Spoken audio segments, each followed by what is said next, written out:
Dr. Moeed Yusuf, first of all, congratulations on this new appointment. It is, of course, at a time where relations with Pakistan, with India are very tense, especially with what we've seen in these past 100 days. How is the planning looking like for Pakistan's government on how to move forward in addressing this very tense issue?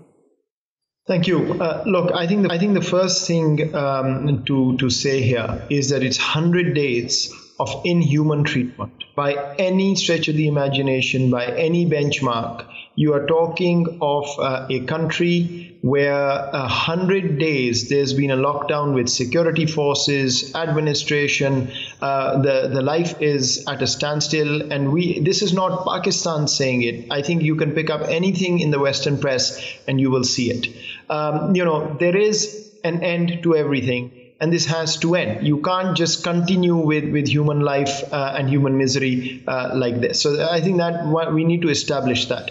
As far as Pakistan's position, I think it's very clear. You've seen other senior officials constantly talk about the fact that this is a human rights issue. Right. India has tried to protect, it's real estate. Well, there are UN resolutions that talk about Kashmir as a territory. Pakistan has stood by throughout. But at this point, this 100-day lockdown that you're talking about, it is a real human catastrophe. I mean, just take any individual, man, woman, or child. What are they going through? I mean, that's a question that needs to be answered when we talk about, here is a democracy dealing with this issue. You know that before I took up this position, I was based in the US, and I will tell you candidly, this is the first time that I have found even Washington voices, which are very critical of Pakistan otherwise, saying that this has crossed every limit. People are talking about, this idea of values, the US values, Indian values. What is actually congruent about them? Really nothing at the end of the day, very little. So that conversation is taking place.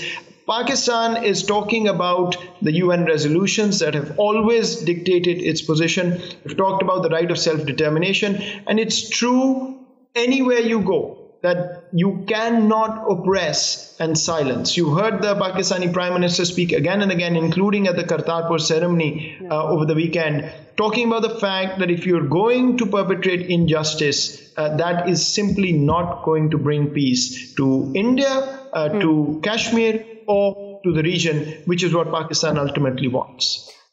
Dr. Yusuf, you talked about this in August. You wrote about this back then, where you had predicted quite accurately that what the verdict of the mosque would be like.